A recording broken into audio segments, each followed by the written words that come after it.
Hi, my name is Cindy, and today we'll be talking about public health responsibilities of the healthcare practitioner. Hopefully you'll learn as much from this as I did. First, let's talk about vital statistics.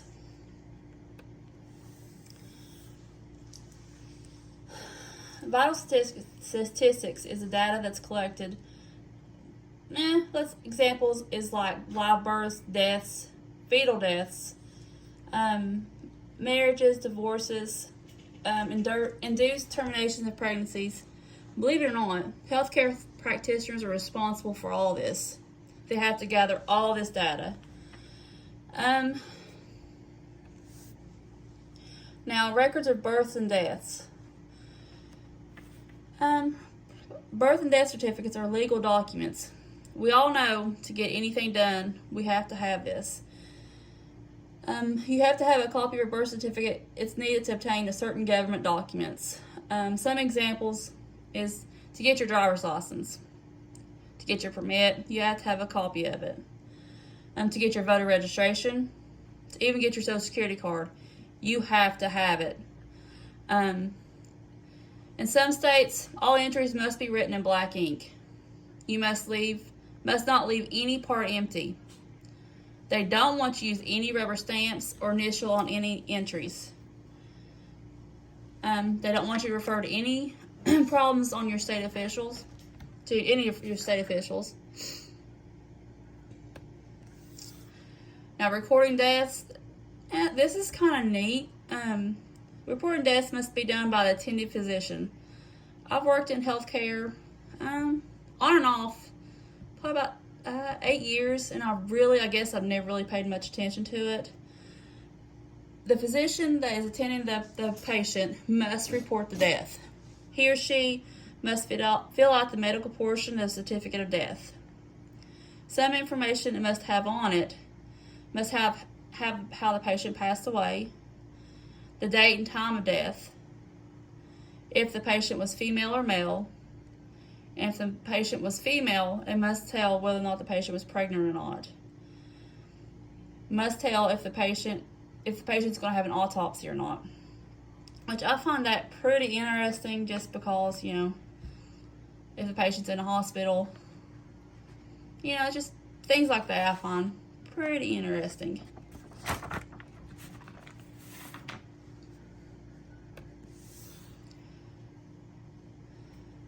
Now let's just touch on public health functions. The power for the states to initiate public health statutes come from the 10th Amendment, believe it or not, in the U.S. Constitution.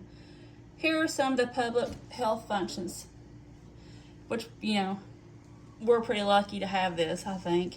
Exterminating pests and vermin that may cause disease, especially, the people that live in the bigger cities, such as New York and places like that. Them rats get pretty big.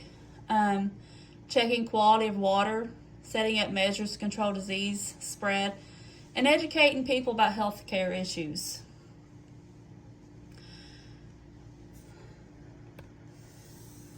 Reportable injuries and diseases.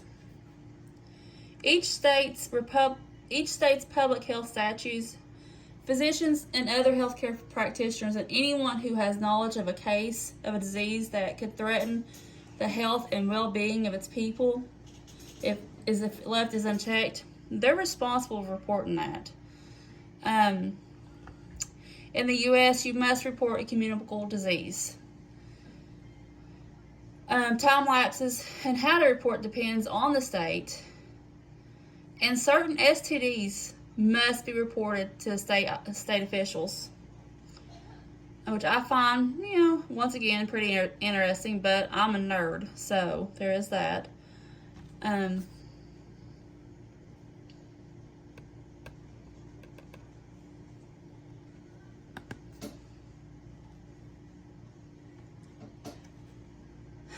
Next, let's talk about the National Childhood Vaccine Injury Act of 1986. Parents usually start getting their children vaccinated when they're infants, because when they start school, the schools will ask for proof of vaccination. This is just because they want our children to be safe.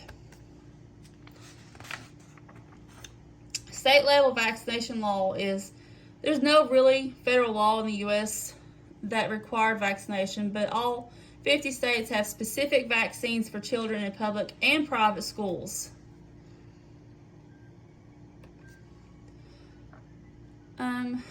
Also, physicians and other healthcare practitioners must immediately report any injuries that could have resulted from acts of violence, such as assault, rape, or domestic violence, to help prevent child abuse.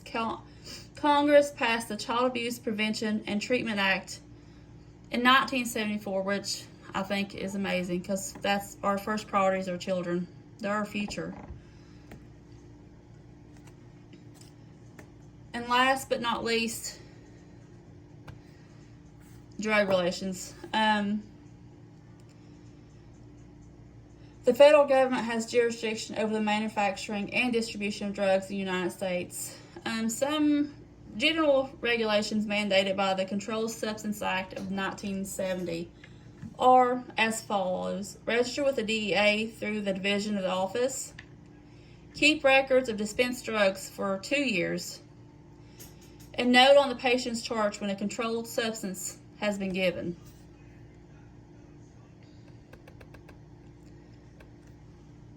In conclusion, there is different types of responsibility for all healthcare workers. They must follow all laws, regulations to maintain their jobs. If not followed, they could injure their patients or even kill them, leading them losing their position in the healthcare field. I hope this helped and answered any questions you may have. Thank you for listening to me.